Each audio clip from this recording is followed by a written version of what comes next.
Welcome back. It's been a while since I've done a video. Things have been quite busy lately.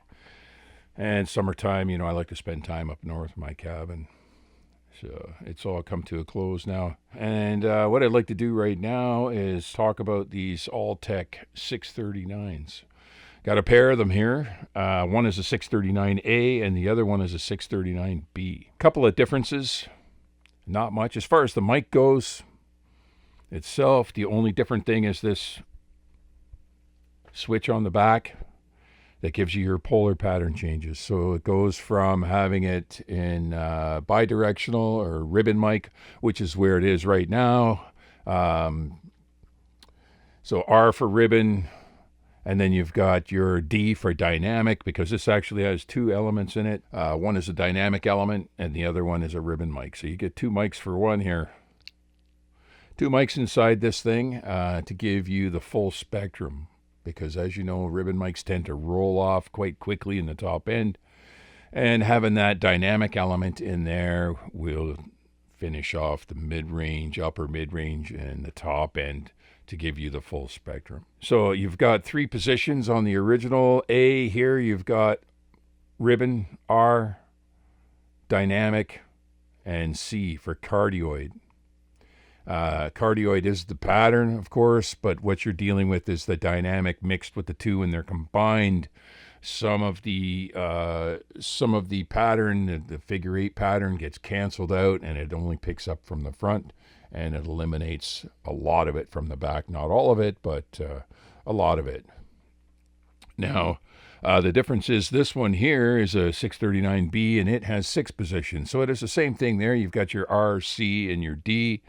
But it also has 1, 2, and 3 as well, which I believe works. Somebody correct me if I'm wrong, but I'm pretty sure that the way it works is the amount of volume in the dynamic section.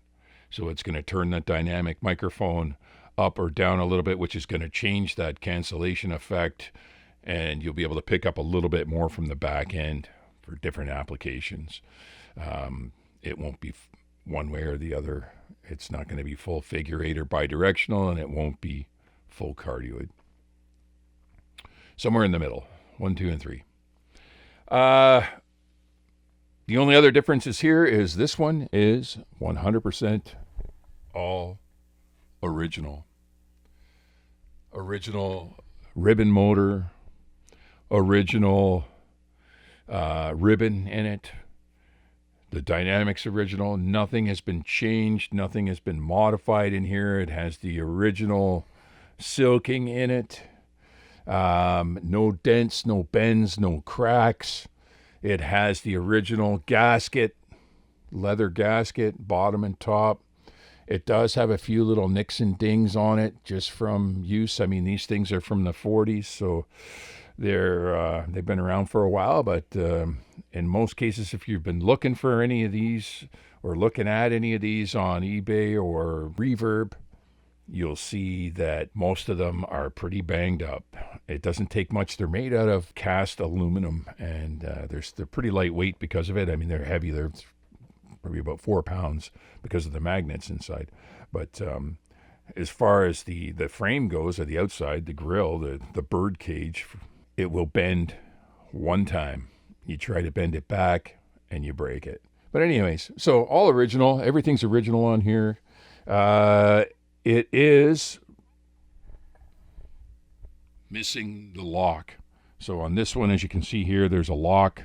It's just an outer casing or tube that goes around this section here. And that was missing when I got it. It's still fully functional without it. It just doesn't lock the connection, but the connection's in there pretty stiff anyways. It holds really good, good quality connector still. But this here is not the plug. The plug is actually up inside here. All I did was, because outside of here, when you come down here, it's threaded, and to pull it in and out, sometimes it's kind of hard. So this is just giving you something to grab onto to pull down. It just happened to thread on there, so I incorporated that into it. This one here, you can see that one, there's not much to grab onto. There's a little ridge on there you can grab on and pull it down, but that's about it. But it does have the locking, so you just squeeze that and it pops out. So this one here, talking about this one, has it's been completely refurbished except for the grill. The grill was perfect when I got it. It still has a couple little dings in that, just natural wear and tear for over time, but it's all original except for I've relined the inside of it. Now, I didn't use the same material. What's in here is a polyester. It doesn't hold moisture, which I like. It won't go through there. It won't hold on to it. If there's any moisture coming off your voice, it's going to evaporate and go no further. I've had to completely rewire the thing. It came to me basically as parts. The only thing that I changed on it after I put it back together was I put a different ribbon. I put a full corrugated ribbon in it. The original ribbons, like this one has the original ribbon, is corrugated top and bottom, and then it's flat in the center. I probably have an image of that I'll put up in this video. This one actually sounds a little bit smoother and has a little bit more bass response to it because of that full corrugation. So we're just talking ribbon right now. I'm going to switch it over to cardioid, or combined. Actually, it stands for combined, not cardioid. This one here, you can hear, is a little bit more mid-range, a little less bottom end, a little more bottom end, a little smoother sounding, but you know, whatever you like. Once I put that that dynamic element in, then you'll hear that it picks up the rest of the spectrum.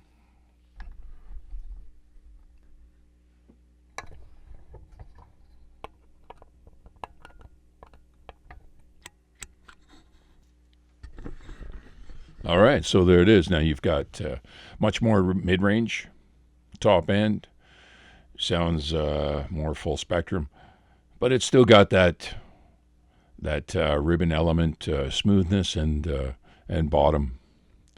This one here, I'm a little bit closer to it, so you're getting a bit more output. Let me back off a bit. There you go.